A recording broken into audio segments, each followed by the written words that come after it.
But this isn't even fair. My entire city is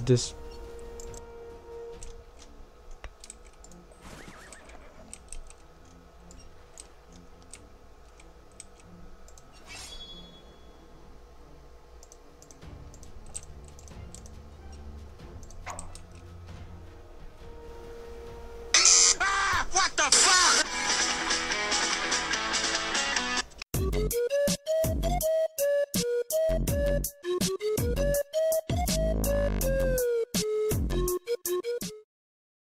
How's it going, everyone? It's me, Mark, and welcome back to another review for our 20 time project. And today we're going to be reviewing another game, of course. Before that, I just want to say I hope you guys have a wonderful Thanksgiving. Hope you're having a wonderful time.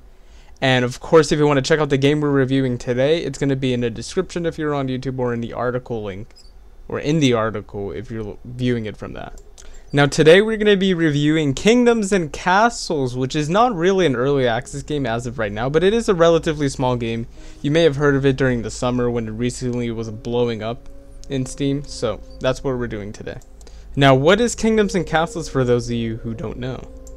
Well, Kingdoms and Castles is a game about growing your kingdom from a tiny village to a sprawling city with a magnificent castle in the center of it. It's a city building game, a medieval kind of game, city building game. The goal of the game is basically to have your kingdom from a small start, from a small village, to increase it to a large kingdom, while also facing threats as the dragons, Vikings, and even orcs invading your cities, by building defenses to counter those people at the same time while you're building your kingdom and making your citizens happy at the same time. So the goal of the game is basically don't get your kingdom destroyed and grow your kingdom. If you do want to purchase this game, as I said before, the link will be in the description or in the article, and it is currently $10 on Steam, and there's an autumn Steam sale, and right now it's $8. I think it's well worth the price. So as for usual, we're going to start about the positives of Kingdoms and Castles, and to be quite frank, there are a lot of positives about this game, and a lot of things this game does right. Before we actually get to the actual positives, this game is being continuously updated and has received an update, an infrastructure update. I'm going to link the patch notes below too if you want to check that out, because this game has changed a lot since I bought it in the summer, and it was kind of interesting to see some of the cool things they added in the game, which is nice to see. The first thing I want to mention is the loading screen. They have changed the loading screen where you can kind of like drag around the map and then like move around, which is cool to see like what kind of map you're gonna get, because the map you're looking at when you first load in, that's the map you're gonna start in, and it just looks kind of cool to like scroll around, see what the island's like or the place is like. But something else I like about the loading screen is the easy finding to the developer info. It's right at the bottom of the screen, easy to find if you have like an issue or a bug you want to report. You have their info down below, their Twitter and stuff. And it's nice. I like when developers make it easy to contact them and you don't have to go searching through the internet for their like studios or whatever.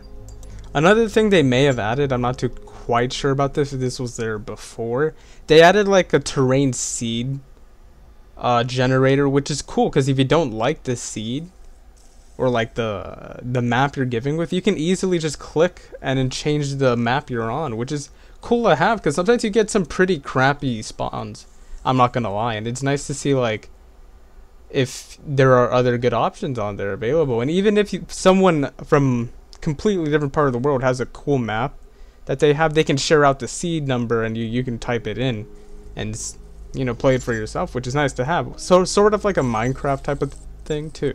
Now the kingdom customization is cool. You can kind of customize the banner of your castle and then name your kingdom too, which is nice to have because it's cool to roleplay perhaps when you want to create your kingdom. But I feel like there can be more added to that, perhaps, like maybe adding banners as like an option, or like a building or an object so you can put around the kingdom, or maybe having to put several banners around there too. That would be nice too, around the kingdom to have. Moving on from the loading screen of the game, the controls of the game are pretty easy to understand. It's like WASD, Q and E to rotate. You can use your mouse to move as well and rotate the map around, which is nice. The moving around is smooth and nice too, which is nice, and it gives the game a nice feel to it and a good look too as well, I guess. The next thing you notice when you spawn into the world is the lovely music that it plays. The music's actually really nice, and it's not that repetitive. They actually have a lot of different songs available that like filter through, and it's actually quite nice. Like some of them is pretty catchy even to think about or even listen to. In terms of graphics and the animation of the game, it's simple but it's cool. It works with the game. It's not too complex, but it works with the overall feel of the game, how it looks and how it's supposed to be played. Which, of course, you're going to look and say, oh, it's not the best of graphics, but I like the graphics. It's simple. As well as part of the updates, or maybe not this update, the infrastructure update, but probably a previous update. I have no idea. I haven't really been keeping up with the game. They added like a time thing where you could like fast forward through time or slow time down or even pause the game without having to hit escape. And I like that feature. You don't really have to sit through hours and hours just to grind up, 300 stone or, 500 gold, whatever it is. You don't really have to grind it out. You can kind of speed through it, which makes it quicker and makes the game a lot more enjoyable than it was before. They even added a fire risk thing where you click on the building, you can see how is the potential of it catching on fire, which is nice to have. You can put a water well near it. And then before you didn't really have that option, just anything could catch on fire, which I still question how sometimes things do catch on fire, like a wheat farm. I don't really know how it catches on fire, even if it's next to an ocean, but whatever. This game doesn't have that much logic when it comes to that, but whatever, who cares? And even now, and even before the infrastructure update, there were a lot of buildings to put, and a lot of buildings to work with, and a lot of buildings to have in your kingdom, and all of them served, a different function. And it was cool to have. Even the small animations where the people are carrying the wheat to like the granary or the castle, it's nice. It really completes the overall feel of the game. And it just makes it, I like the small details they added to it, the small animations. It just makes the game a lot more better, a lot more enjoyable to watch. Even the price like I mentioned before, it is worth the price it is. And you can't really say that about a lot of games. Sometimes they're overpriced. Rarely games are underpriced, but this game, it just feels right. $10 for this kind of game, and you can get a lot of hours worth on this game, which is good. I like to get my hours worth from the game, Those are really all the positives I could find while playing the game and thinking about the game. And now we're going to be moving on to the neutrals of the game, which there are a few things to talk about. One of the biggest complaints I had earlier in the game is that they had to like add more buildings and more stuff than they have. They've added like a water storage thing, and then I think an aqueduct even, which is cool. But they've also added wooden blocks for like a defense, because you could have stone blocks as well. But the only thing is, they only have wooden blocks added. When you have the stone blocks, you also have stone gates and other stone type of things, but you only have wooden blocks. I feel like if you're gonna have wooden blocks, you need to have wooden gates and then wooden others. Basically, everything stone that you could build with, you should be able to build it with wood. Defensively, like the wood walls, the wood gates, I feel like you should be able to have those. I don't know. That's just my opinion. And then as a way to make it easier for the user to build, they also kind of like automatically realign the buildings to like where you're placing them, which I don't really like. Because I kind of want to do it. I want to feel a little more engaged, but it is helpful. I don't know. It's a thing I have mixed feelings about, but it is nice to have, I guess. One last neutral I could really find about this game, wouldn't really recommend this game if you guys don't like slow-paced games or even city type of games, because sometimes even for me it gets somewhat boring just watching things grind out where you're waiting for things to build like a building that's going to require a lot of resources. Sometimes it is kind of boring, where it is nice to see the speed thing come into play. But even that, once, I don't know, it's just the type of game city building games are. Sometimes in a couple of hours or in a little bit, it's going to become kind of boring to use. So just be warned of that, Those are the really only neutrals I can find about the game. There are a couple of things, other things that I could mention, but they're minor things and I don't really think they matter. So we're going to be getting into the negatives about the game that I found.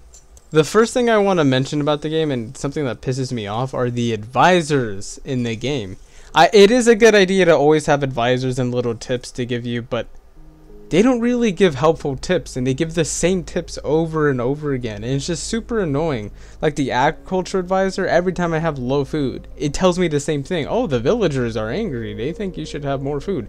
It doesn't tell me like what I should do. It's just like, oh, The villagers are mad. Oh, they're mad again. Oh, and I don't know. I just feel like they can make the advisors a little more helpful and give better advice. Maybe that's something they should think about. And then, of course, everyone, I feel like it's going to have the same type of advice they should give, if they could, to the developers. There's more buildings added and more stuff should be added. I feel like there could be like more buildings added defensive-wise, especially, and combat-wise, which I'm going to talk about in a second. But as well as like maybe different type of housing, different type of farms, and then infrastructure, and maybe those kind of things will make the game a lot more enjoyable, and you could experiment more with the game as well. Now I have to talk about the military aspect, or the quote-unquote combat aspect of the game. You can have like a general or like a hero, and then recruit troops. But that's really all you could do. Other than that, they're just kind of troops with swords. There's not even a variety of soldiers. I feel like they could at least add, you know, like crossbowmen or like archers or like knights or catapults or things like that. But they're not really even that. It's just kind of, if a Viking invades, you take your hero, group up the troops, and then go fight the Vikings. Which I guess it's kind of cool and kind of nice to see. It's something they should have. But other than that, it's kind of lame, you know. Now talking about the defensive towers in the game, which I guess is more part of the military part of the game, or the combat part of the game too. There aren't a lot of options to defend your kingdom with. There's the archer tower, and then the huge crossbow, I forget what it's called. The crossbow tower or whatever. But other than that, you don't really have much to protect your kingdom with, in terms of the Vikings invading and stuff like that. And they don't even do that much damage. The archers, I had like 5 archers attacking 1 dragon and it still didn't die. Archer tower is when I'm talking about that. So I just feel like there should be like more defensive buildings added, more defensive towers to be added. Maybe adding like a catapult or a trebuchet or a cannon that you can get as the years goes by. I feel like that could help out, make the game a little more easier. And it is frustrating when you have like 6 towers attacking a dragon and it still doesn't die. So maybe that's something they should consider too. Now talking about the invasions, the Viking invasion, the orc invasions, and then the dragon invasions. In the easiest mode, there's like a peaceful mode, an easy mode, and like a difficult mode. Even in the easiest mode, the invasions get ridiculous. Especially, I was in year 74 in my game. And I was being attacked like every year by Viking invasions. And they get, every invasion after another, they get more and they get stronger. And it's just hard to defend. The orcs are hard to kill. They just destroyed my walls and my towers. And I couldn't even have a chance to rebuild. Because, oh, guess what? The Viking invasion happened. And then the dragon invasion happened at the same time. And it's just sometimes overwhelming. It makes the game not that fun. And I guess the solution for this is for me to go to peaceful. But I want to see some action too, you know? Some like blood spilled and stuff like that. And it just gets frustrating. I feel like they should like limit the invasions or make it more like user friendly perhaps. Something like that. So that's just something I thought I should just get out there. Those are the only types of negatives I could really find about the game. Maybe if you have some more suggestions and more positives, you can comment down below or send us a message through the contact page. But other than that, that's really all I could talk about the game. Overall, Kingdoms and Castles is actually a really awesome city building game. It offers a lot to do. It's really worth the value of the game, which is $10 again. The simple game design and the freedom to do what you wish gives the user a sense of awesomeness and power that you have in the game, which could even lead to someone role-playing, and there's no shame in that. With the game becoming better after update and update, adding more buildings and cool new features in the game, this game can really go far, and with the community it has, I can really see this game becoming a really top quality game. Well, that's really everything I could really say about Kingdoms and Castles. If you want to check out the game, of course the Steam link is going to be in the description as well as the article, like I previously said before. And remember, go check out the game. If you want to buy it. It's not that expensive, and the goal of the project is for you to buy the product or check out the product, at least get them out there. And if you want to go see some more reviews, you can check out my channel or Daniel's channel or click on our website. That would really help us out too. And of course, have a wonderful time during Thanksgiving, and I just hope you have a great day, and I'll see you in the next review. See you later, guys.